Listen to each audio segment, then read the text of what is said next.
their huts. And so this was like something special. So I'm very proud of what my unit did over there. We did a lot of good, we protected them. And so my honor hold that for serving. Bill?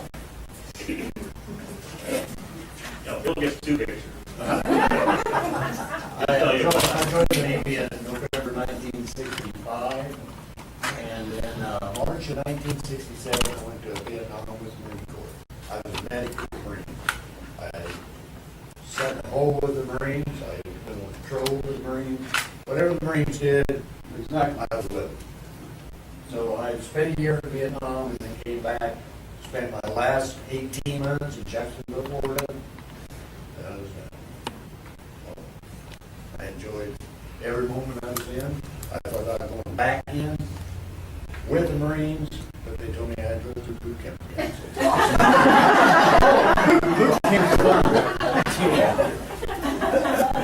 Kelly?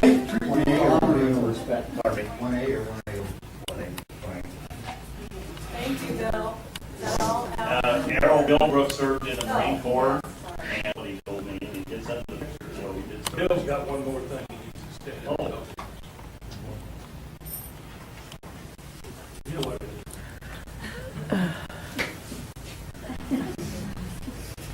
I lost my best friend September 21st, 67, and my birthday is September 24th. So I told all the Marines, I don't care what happens today, I'm sitting on foxhole, I'm not moving. And luckily, nothing happened. The next day, I was moving. Day after my 21st birthday. I was hit 5 different times, nothing serious, but I didn't really go for it.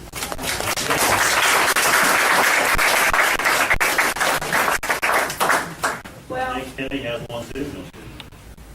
I He took do. a piece. Yeah, I do. I have a purple heart.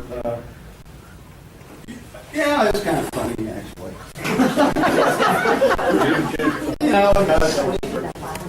We were up at the DMZ, dividing north and south. And we were actually on the north side of the DMZ. And we had a small battle up there, but we were coming back across the DMZ, and they were waiting on us. And actually, it was the Chinese. Little known fact. Besides the NVA, North Vietnamese Regular Army, I didn't fight the Viet Cong very much. I fought the communist North Vietnamese and Chinese were in the country. But anyway, we were coming back across the DMZ, and they hit us with everything they had. 105 rounds, mortars, and I was carrying a 5-gallon empty water can, and so we're out in the open on the DMZ. And so we all hit the ground, and I huddled for like a fetal position around this empty water can. And I heard shells coming in, and I had a Kodak camera in my pocket. I'll hurry this along. And I thought sure I was dead. It was that bad. We had guys getting up, playing football, they just lost it. And I had a camera, I took it out without raising my head up, and I took pictures. So I had pictures of shells exploding all around me. And when it got done, we knew they were going to come in with troops and try to overrun us. So I got up, and there was a 105 round, which is about, say, so big a round. It buried itself about 2 feet from the end of my feet. It didn't go off. So we got up, and we started heading south, and here come the Chinese, and I never got a scratch. The 5-gallon water can had multiple holes in it, and I never got a scratch. So the next day, I was sitting on a little hill, didn't have my flak jacket on. I was sitting with our corpsman, Navy corpsman. His name was Dr. Johns. And we're sitting talking about how bad the previous day was and how a lot didn't make it. And a shell come in and hit me in the side. one little shell. One little is a Band-Aid. You know, and I actually never thought I got foot water. I never even thought about it. And they mailed it to me. I had no idea I was getting one for such a little insignificant. I hurt myself worse today. That's my story, and I'm sticking to it, Carl.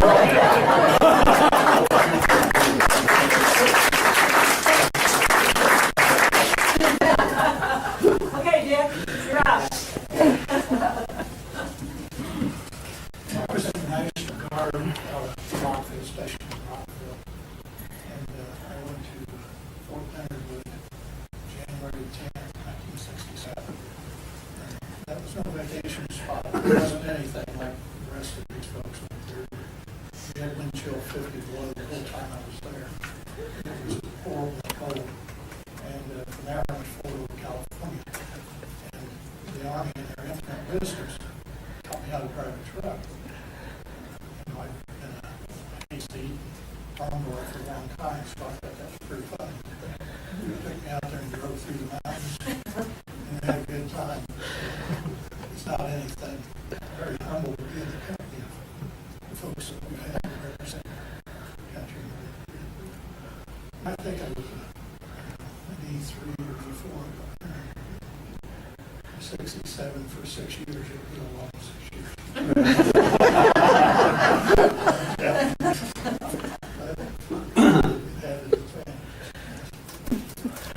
Thank you, Dick. Now,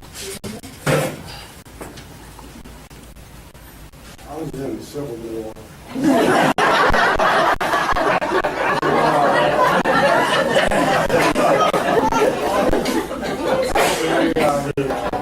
Enlisted in the Army, National Guard, in November of 1965. And we camped Leonard Wood, which I can relate to that photo. And after 6 years, honorable discharge. And the only thing exciting and probably what happened was when we had an election of mayor in Chicago here. I don't know, we was activated. I went from Stockton forward and operated in Rockbridge for 2 nights. And it's cold, we didn't know why up there. We liked the job. Got out in November of 71. The only thing I really missed was I drove truck a lot. Transportation for the SAT to drive and transportation. I tried to run Steve's and I was directing traffic with trucks and a few tankers fill up. And I don't think he recognized him until I hollered at him. That's all he did. That was for, of course, I had a lot of brothers that served in the military from 1945 and still in when I left. Then I died.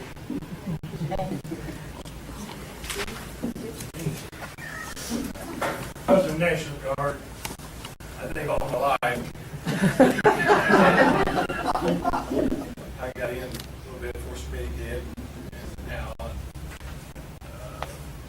was married at the time, and it was a long 6 years because, well, 1 weekend a month sounds like nothing compared to what these other guys went through, which is not. It seemed like every weekend we had something planned. We had a National Guard meeting. But here we're in the United States safe. These guys that go to Vietnam and fight.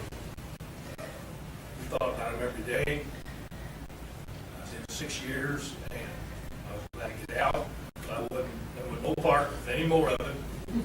We didn't make an E5 specialist. I got out, but I want to thank the veterans that fought the hard war. We fought the easy war here in the United States. We were ready to go if we had to go. And that's what it was all about. That's why we joined. We didn't have to go to Vietnam, thank God. remember my platoon, I went to a training Fort Knox, and it wasn't warm down here either in December. And when we got our papers to come back home, Rockville, there were 6 of us.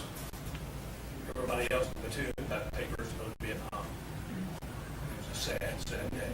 But we got off that plane in Indianapolis. We left Columbia, South Carolina. It was 75 degrees. We got off the plane. It was like 12 below. But I was so glad to see Indianapolis. I don't like going to Indianapolis. I want to thank the veterans like Bill Ken and Hal and the rest of you guys that didn't go and fight the hard war. So, and Bill Allen too. He's a special guy. And Carl. That's my story. And I'm sticking to it. I'm trying to tell the truth, Carl. Thank you all.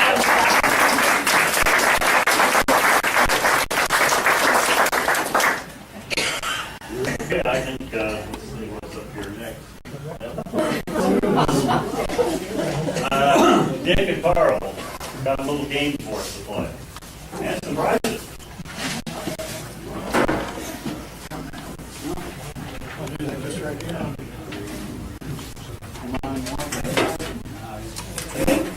We were asked to have this trivia, and what was just to school for 3 years, so a lot of it was reflected in those 3 years. I don't remember most of what happened.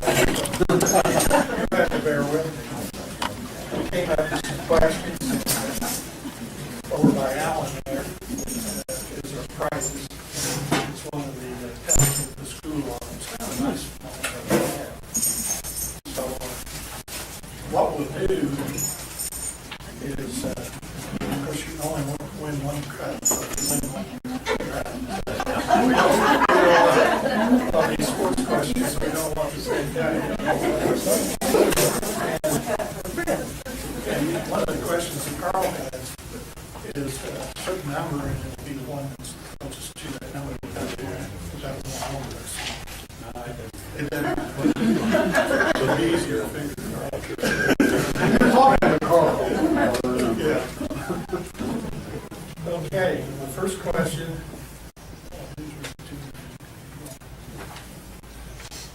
And these are easy.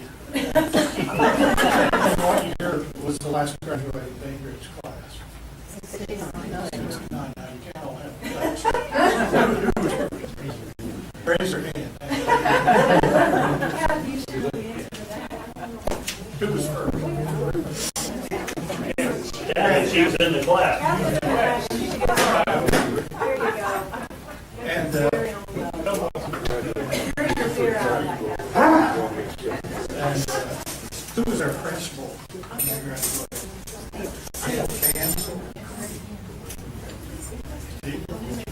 Glenn Steele.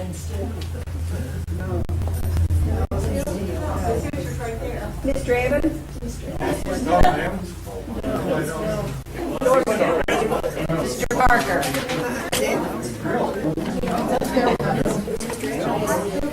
Glenn Steele last year.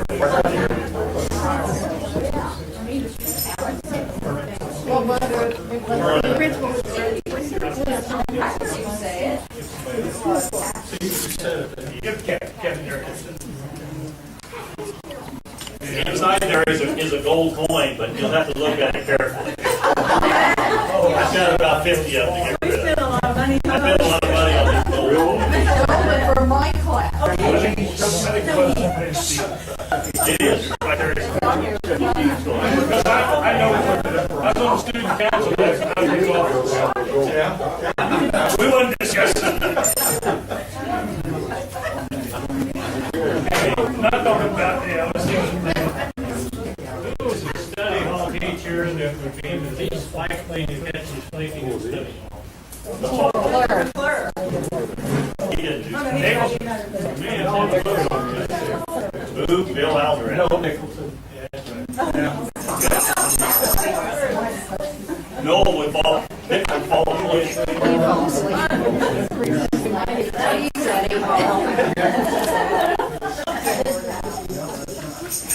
Okay, we have high school. And what year did the school FFA dairy judging team win the national judging championship? What year? What year? One of them stands right up there. 63. Well, there's Yeah, I there's was two in the doing, room. what year was it?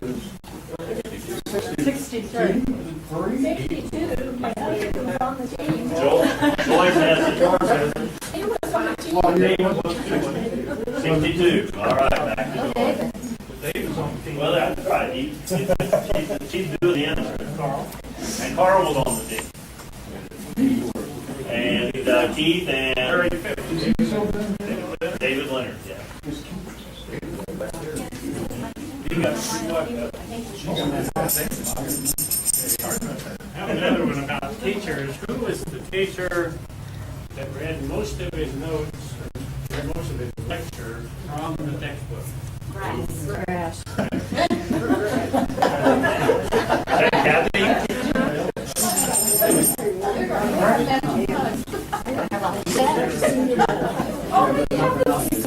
Now you can back it up. What was the 1964 basketball win-loss record? Don Allman. That's right. 21-3, back to Don. 21-3. And what years plural did the Bainbridge basketball team win the sectional and the regional? What years? How many? You got probably, how many years you got to give it? 3. That's right. The Bainbridge won the sectional and the regional.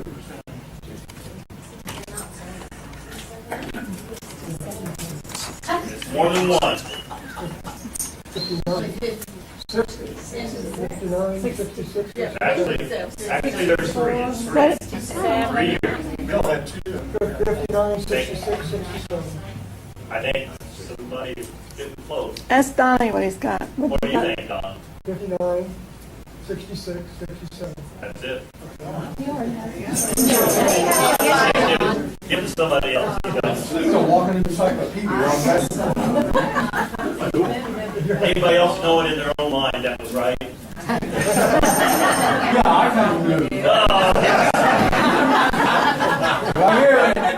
I was about to say it. well, we have a backup question. I mean, If they run out of questions, we've got some committee. Because we don't know the answer. How many points did the basketball team score our senior year? Wow. 24 games. How many points? Wow. All of them.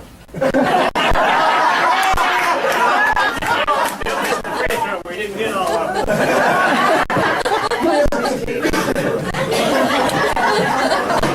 Closest gets the award. 1480. Anybody?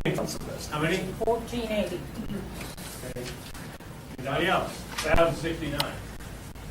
Okay. 1481. Oh my God. No, we're not. How many? 2000. Now, do you remember who was closest? 1481. I shouldn't win if I won. I'm surprised it's right you were flying. I know. Pay attention. 1320. Anybody else? 1320.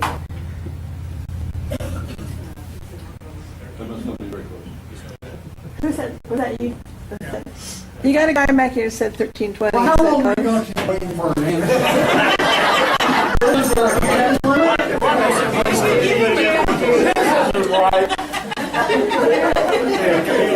Okay. Any other?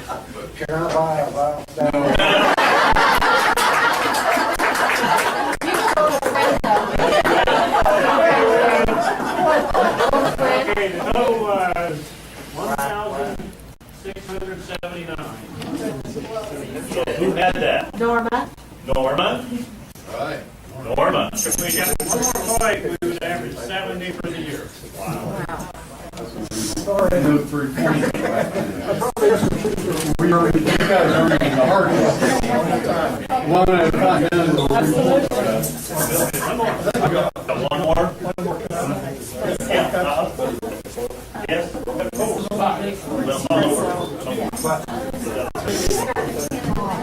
Okay, the last one. Who was the president when we graduated?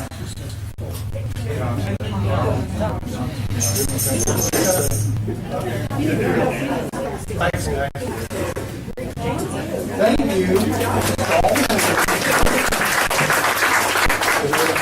These are the questions from the committee.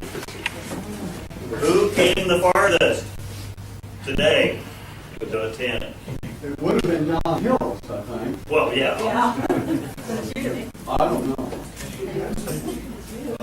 Anybody come farther than 1,000 miles, or where Jenny came from? Actually, it's 1,899. All the way to Florida. I live way down. Thank you. Thank you. Got the mug.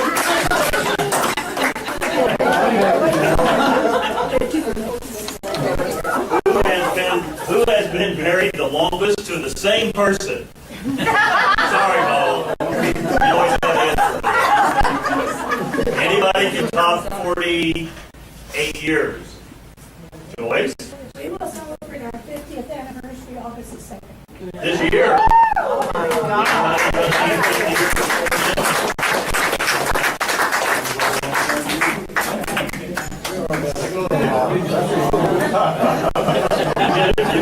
Now they both have names. They didn't have that. I just found out is today is Rosalie and Rick's what, 27th, 31st wedding anniversary today.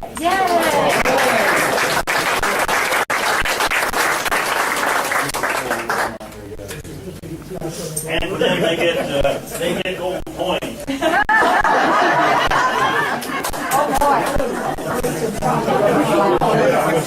are 1964 gold coins. I'm talking about the real deal.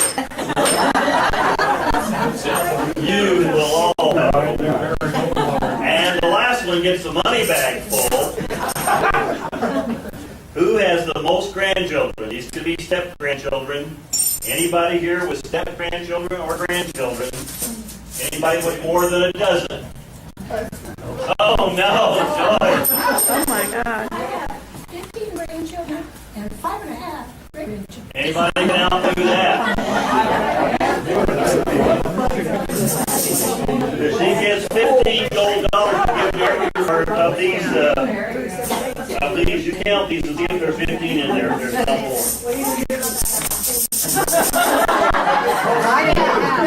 Those are for your 15 or 16 grandchildren. And I'm going to pass the rest of these around. There's a story behind them. We went to my wife Diane's 50th from Linfield High School, even though she's an honorary Bainbridge alumni for helping me for all these years. These are 1964 gold water dollars. And of course, we know how far he got. But they really do say 1964. So if I pass these around, if you didn't get one, or if you got somebody you just want to give one to, there's enough there for everybody to have at least one. Send them around once. If you want one, take them, because the guy that gave them to his class, her class, he had a treasure chest full. And he gave me about, I don't know, 75. If you want them, if you don't, fine. Give them to the grandkids. They can play coins with them. They were absolutely a campaign thing for gold water in '64. So he probably bought them for, he's a picker, when you want a picker. He bought this chest full of these for like $50. Okay, there's your award winners. Is the time for anybody that wanted to share something. And my little bit of sharing that from back in those days, and we can't give everybody 5 minutes, but mine's going to be electronic, of course, after Barry and I do all this work. And see if any of you remember this particular slide. Turn off the headlights. As a Bainbridge pointer, license plate. Who's that? Yeah, there's a little story about that. There's a lot of stories about that. Yeah, you think? That's my story, I'm sticking to it. Comments from Ken A?